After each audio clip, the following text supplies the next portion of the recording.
Senang kita boleh bersama-sama kembali hari ini. Hari ini kita akan mau belajar dari satu bangsa yang disebut dengan Gibeon. Memang mereka melakukan satu kesalahan, yaitu mereka menipu bangsa Israel waktu itu yang dipimpin oleh Yosua. Tapi dasarnya mereka menipu itu adalah karena mereka ini takut dibinasakan. Soalnya mereka sudah dengarkan bahwa orang Israel waktu itu di bawah pimpinan Musa, bagaimana Tuhan membelah Laut Merah, bagaimana Tuhan mengalahkan ada dua raja, Sihon dan Og, raja orang Amori yang kuat, banyak pahlawan yang orang hebat-hebat di sana, yang jago berperang, yang ditakuti pada masa itu. Tetapi dikalahkan oleh orang Israel. Kenapa? Karena mereka melihat Tuhan yang berperang.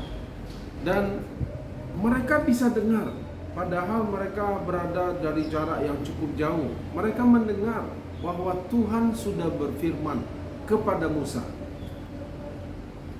binasakan semua orang-orang yang ada di Kanaan. Nah, saudara, pada waktu orang Gibeon mendengarkan berita ini, mereka menjadi takut dan percaya kepada Tuhan. Nah, di sini kita sebetulnya mau belajar, Bapak Ibu, waktu kita mendengarkan satu berita, bagaimana respon kita? Kita takut, cemas, dan kemudian kita mulai melakukan hal-hal yang negatif, atau kita justru datang kepada Tuhan. Orang Gibeon, ya, dengan sepakat mereka. Padahal dikatakan, Alkitab berkata dalam kitab Yosua, orang Gibeon ini orang-orang kota yang besar dan orangnya itu hebat, pahlawan-pahlawan. Ada banyak orang-orang yang hebat di sana. Tapi mereka bilang berhadapan dengan Tuhan tidak ada gunanya.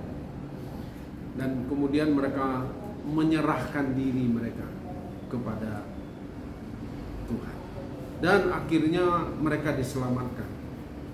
Meskipun mereka harus tanggung akibat daripada mereka menipu Yosua dan orang Israel. Nah, saudara, tapi Tuhan pakai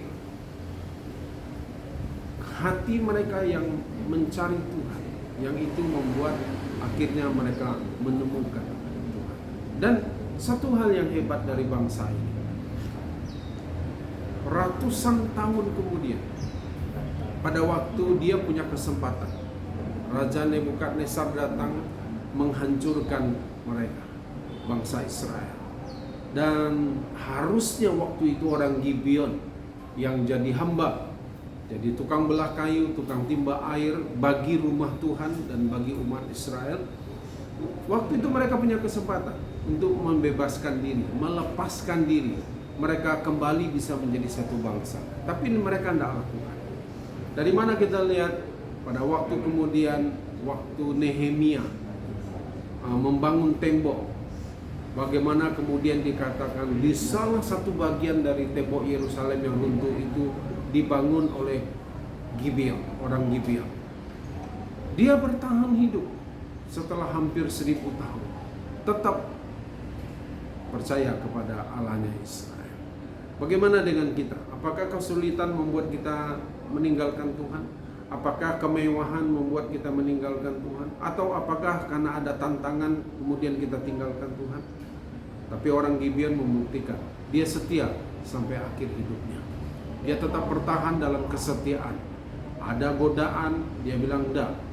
Menemukan Tuhan, mendapatkan Tuhan, bersama-sama dengan Tuhan, itu adalah segala-galanya. Kiranya Tuhan memberkati kita semua.